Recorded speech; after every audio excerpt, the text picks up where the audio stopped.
ಇದು ಪ್ರತಿ middle class ಹುಡುಗನ ಲೈಫು. ಪ್ರತಿದಿನ ಫೈಟ್ ಮಾಡ್ತಾನೆ ಇರ್ತೀನಿ. ಈ ಲೈಫಲ್ಲಿ ನನ್ನ ವಿಚಾರಗಳ ಜೊತೆ ಫೈಟ್ ಮಾಡ್ತಿರ್ತೀನಿ, ನನ್ನ ಪರಿಸ್ಥಿತಿಗಳ ಜೊತೆ ಫೈಟ್ ಮಾಡ್ತಿರ್ತೀನಿ.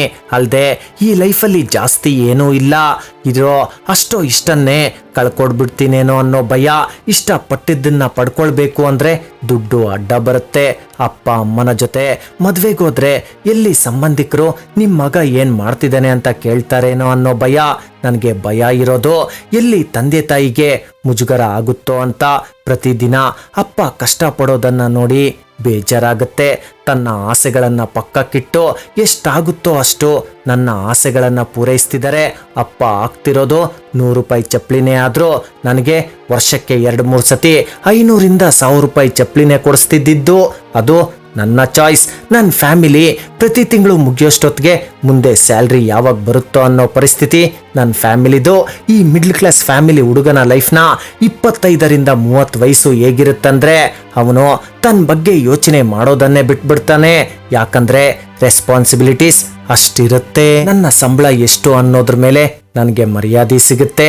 ತಂದೆ ತಾಯಿ ಸಂಪಾದಿಸಿರೋ ಅಷ್ಟೋ ಇಷ್ಟೋ ಸಂಪಾದನೆನೋ ನನ್ನ ಎಜುಕೇಶನ್ ಮೇಲೆ ಹಾಕಿದರೆ ಚೆನ್ನಾಗಿ ಓದ್ಲಿ ಅಂತ.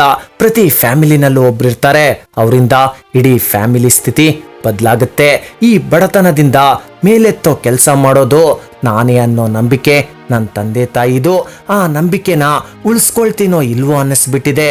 ವಯಸ್ಸು ಜಾಸ್ತಿ ಆಗ್ತಿದೆ, ಈಗಲೂ 3 ಹೊತ್ತು ಊಟಕ್ಕೆ ಒದ್ಲಾಡ್ತಿದ್ದೀವಿ. ಈ ನಮ್ಮ ಫ್ಯಾಮಿಲಿಲಿ ಇಷ್ಟೆಲ್ಲ ಪರಿಸ್ಥಿತಿ ಗೊತ್ತಿದ್ರು ಓದಬೇಕು ಅನ್ನೋ ಮನಸ್ಸಿಲ್ಲ ಅಂದರೆ ಏನು ಹೇಳಬೇಕು ಅಂತ ಗೊತ್ತಾಗ್ತಿಲ್ಲ. ಪ್ರತಿಯೊಬ್ಬರಿಗೂ ಒಂದೊಂದು ಡ್ರೀಮ್ ಇರುತ್ತೆ. ಈ ವಯಸ್ಸಿಗೆ ಅಲ್ಲಿರ್ತೀನಿ, ಅಷ್ಟೆಲ್ಲ ಸಾಧಿಸ್ಬೇಕು ಅಂತ ಕನಸನ್ನ ಕಾಣ್ತಿದ್ಯಲ್ವಾ? ನಿಜವಾಗ್ಲೂ ಅದಕ್ಕೆ ಕಷ್ಟ ಪಡ್ತಿದ್ಯಾ?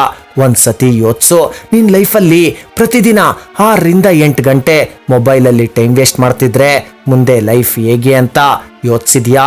ನೀನು ನಿನ್ನ ರೆಸ್ಪೆಕ್ಟ್ನ ಅರ್ನ್ ಮಾಡಬೇಕು.